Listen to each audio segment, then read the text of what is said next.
बोलो जयकारा बोल मेरे श्री गुरु महाराज की जय। भाग्यशाली गुरुमुखो, हनुमान जी को सीता माता जी ने भेंट स्वरूप हीरे मणिकों से जड़ित एक बहुमूल्य हार दिया। हनुमान जी ने उस हार को अपनी आंखों से लगाया, जिह्वा से स्पर्श किया, कानों से लगाकर पुनः सीने से लगाया, फिर दांतों से उसके टुकड़े टुकड़े करके धरती पर फेंकने लगे। उन्हें ऐसा करते देख सभी विस्मित हो कहने लगे कि हनुमान जी इतने बेशकीमती हार को क्यों तोड़े मरोड़े जा रहे हैं। उनकी दृष्टि दुनियावी थी, अतः उन्होंने जाकर भगवान श्री रामचंद्र जी से सब वृत्तांत निवेदन किया। भगवान श्री रामचंद्र जी ने हनुमान जी को बुलाकर पूछा कि वे ऐसा क्यों कर रहे हैं। तो हनुमान जी ने कहा कि मैंने एक एक मोती को टटोल वह परख कर देखा है, इनके अंदर राम का नाम है, लेकिन मुझे कहीं भी राम दिखाई नहीं दिया। फिर जिह्वा से चक्कर देखा, लेकिन जिह्वा को भी नाम का रस नहीं आया। कानों से स्पर्श किया, लेकिन राम नाम की कोई ध्वनि न सुनी। हृदय से लगाया, परंतु हृदय को भी कोई शीतलता अनुभव न हुई। फिर जहाँ राम नहीं वहाँ आराम कैसा, यही सोचकर अशांति प्रदान करने वाले इस माला को तोड़कर फेंक रहा था। यह सुनकर सबने कहा यदि ऐसा है फिर तो तुम्हारे अंदर भी राम का वास होना चाहिए। हनुमान जी ने तनक भी विलंब न करते हुए अपनी छाती चीर कर दिखा दिया कि उनके रोम रोम में प्रभु राम का नाम अंकित था। यह देखकर सभी ने उनकी महिमा का गान किया। कोई कहे कि दुनिया के पदार्थ भी न छोड़ो और राम भी मिल जाए तो ऐसा कदापि संभव नहीं। एक सेठ अपनी किराने की दुकान पर बैठा था। उसने नौकर को आदेश दिया कि शक्कर के डिब्बे में से एक पाव शक्कर ले आओ। नौकर अंदर गया तो देखा कि डिब्बा खाली पड़ा है।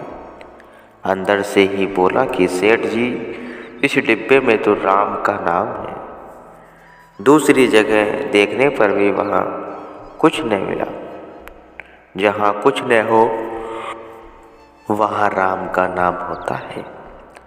जहाँ आशाएं होती हैं वहाँ राम का नाम नहीं हो सकता। जिसको दुर्लभ राम नाम को पाने की इच्छा हो तो इसके लिए उसे सर्वस्व त्याग करना पड़ेगा, स्वयं को रिक्त करना पड़ेगा। जब मैं था तब गुरु नहीं, अब गुरु है हम नहीं। श्री गुरु नानक देव जी ने तो तेरा तेरा कहकर स्वयं को मैं मेरी से रिक्त करके अल्लाह के नूर को पहचाना। भक्ति प्रभाव मिटी सकल धर्मदास की पीर, कोटि जन्म के पुण्य से सतगुरु मिले कबीर। फरमाते हैं कि भक्ति के प्रभाव से मेरे हृदय की पीड़ा का अंत हो गया है। यह भक्ति संत सतगुरु परम संत कबीर साहिब जी की शरण चरण शरण मिलने से और उनकी सेवा करने से प्राप्त हुई है। भक्ति की सर्वोत्तम संपदा गुरुमुख प्राय यही विनती करते हैं, भक्ति दान मोहि दीजिए गुरुदेवन के देव, और नहीं कछु चाहिए निस दिन तुम्हारी सेव। भक्ति के कई अंग हैं, जिनमें से मुख्य अंग है सेवा कथन करते हैं। गुरु की सेवा गुरु भक्ति विरले जाने कोई, फरमाते हैं गुरु की सेवा ही गुरु भक्ति है, और यह कोई विरले ही जानता है। जिन्होंने स्वयं गुरु घर की सेवा करके लाभ उठाया है, उन गुरुमुखों की अनुभवी वाणियाँ इस सत्य की पुष्टि करती हैं। सेवा से मनुष्य का अंतकरण शुद्ध होता है, और उस निर्मल अंतकरण में ही ज्ञान का प्रकाश होता है। भक्त के संत सद्गुरु समय समय पर कोई न कोई ऐसी रचना रचा देते हैं, जिससे सेवकों को सेवा की अनमोल संपदा प्राप्त होती रहे और उनका जग में आने का प्रयोजन सफल हो सके। इसलिए सेवक को सदैव सेवा की ही मांग करनी चाहिए। बाकी चीज़ें तो सेवक के पीछे पीछे स्वतः ही चली आती हैं। यहाँ तक कि तीनों लोकों के स्वामी सद्गुरु भी सेवा से रीझकर अपने सेवकों के बस हो जाते हैं। गुरुवाणी में वर्णन आया है, सेवा करत होए निककामी नित तिस कहु होत परापति सुहामी। निष्काम सेवा करता हुआ सेवक यह एक दिन अपने स्वामी से जा मिलता है। जिसे मालिक मिल जाए फिर उसे किस बात की कमी। जैसे जड़ को पानी देने से पत्ते अपने आप हरे हो जाते हैं, वैसे ही सेवा करने से सब फल सहज ही प्राप्त हो जाते हैं। तुम्हारे वह नूर के महल नूर से भरे हुए सितारों से जगमगाते हैं, और अनहद के संगीतों से गुजारते हुए दिलकश नज़ारे जहाँ निर्मलता ही निर्मलता और चेतनता की चैतन्यता, और कहाँ तुम्हारा यह कच्चा घर जहाँ हर कोने में बदबू ही बदबू, अंधेरा ही अंधेरा। मलमूत्र कफ लार फ्रेंट घोग ढीठ गंदगी ही गंदगी, कूड़े की ढेरों में रेंगते हुए कीड़े मकोड़े चारों तरफ से, हाय हाय वियोग और चीख पुकार, एक पल शांति नहीं बेचैनी ही बेचैनी। पल पल मृत्यु की दस्तक, क्रोध अग्नि की लपटे, काम अग्नि की जलन, मोह पास का बंधन, लोभ सिंधु की विचलित करती लहर, अहम का अस्तित्व मिटाने का भय, वासनाओं की आंधी, तृष्णाओं का तूफान आदि जारी हो, वहाँ तुम रहे हो। क्या यह तुम्हें शोभा देता है? तुम अच्छे खासे अपने सदा सदा के समृद्ध साम्राज्य को छोड़कर यहाँ सड़न भरी बदबूदार मिट्टी के जर्जर और क्षणिक मकान में रह रहे हो। सद्गुरु तुम्हें तुम्हारे निज घर की याद दिलाते हैं। तुम कहोगे कि इस सारी दुनिया में सद्गुरु ही क्यों याद दिलाते हैं? सद्गुरु के अलावा अन्य कोई देवी देव सिद्ध साधु फकीर क्यों नहीं? सद्गुरु ही इसलिए कि जो भी परमात्मा के प्रेमी परमात्मा से मिलाप करने परमात्मा के लोक को चले हैं, यानी परमात्मा के प्रेमियों के काफिले के अगुआ सरदार सद्गुरु ही, बाकी तो तुम्हारे ही तरह गंदी कीचड़ के दलदल में फंसे पड़े हैं। उन्हें मिट्टी की दुनिया से परे नूरानी दुनिया की जानकारी नहीं।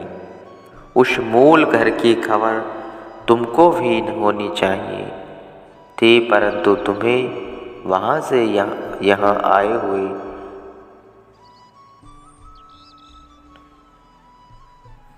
आए हुए काफ़ी समय गुजर गया, इसलिए उस घर की राह भूल गए हो। सद्गुरु तुम्हारे बाद तुम्हें वापस बुलाने के लिए यहाँ आए हैं और उन्होंने तुम जैसे कितने ही वे कवर लोगों को वे खबरदार किया है। उनकी स्मृति ऐसे ही ताज़ा होती रहती है जैसे किसी पढ़ने वाले अध्यापक को पढ़ाते पढ़ाते अपने बचपन के पढ़े हुए पाठ याद रहते हैं। तुम सब अपने मूल घर से आ रहे थे, तब तुमने अनामी धाम के धनियों की आवाज़ों को सुना था और उनके नूरी स्वरूप को देखा था। तुम उनके लोगों के सभी दृश्यों से गुजरते हुए यहाँ आए हो। अब सद्गुरु तुम्हें यह संदेश तो दे रहे हैं कि कच्चे मकानों, स्थूल शरीरों में रहने वाले जितने भी मेरी आवाज़ को सुन रहे हो, तुम सभी उस अलौकिक देश से यहाँ आए हो। जिसे भी वापस अपने देश चलना है वह मेरे साथ चले। मैं वहाँ जा रहा हूँ और वहीं की तुम्हें याद दिला रहा हूँ। तुम पिंड की अंधेरी गलियों में से निकलकर उस गली में आओ जो गली तुम्हें तुम्हारे नूर महल तक पहुँचाती है।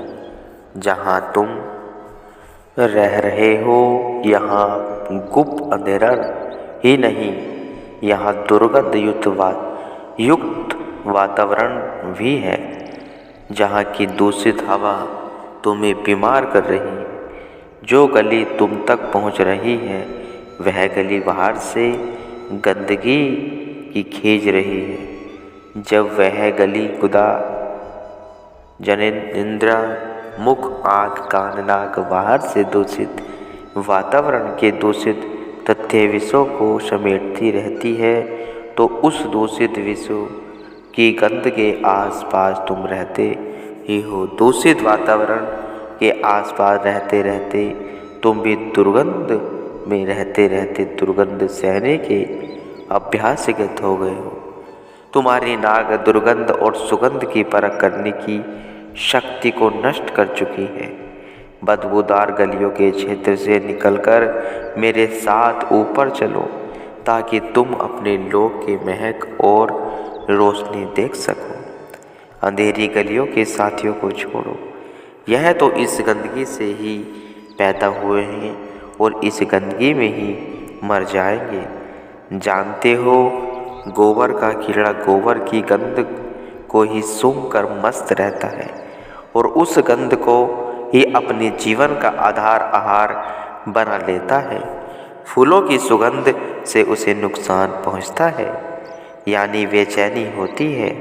तुम मिट्टी एक कीचड़ में फंसे हो। तुम्हारे चारों ओर मिट्टी की ही दुनिया है। यह बात अलग है कि कहीं मिट्टी नम है, कहीं सूखी है, कहीं रेत है। यहाँ तक कि तुमने मिट्टी की ही प्रतिमा बनाकर उन्हें अपने आराध्य बना लिया है। जब तुम मिट्टी की दुनिया में ही रह रहे हो तो फिर दिव्यता की मूर्ति की तरफ कैसे बढ़ोगे?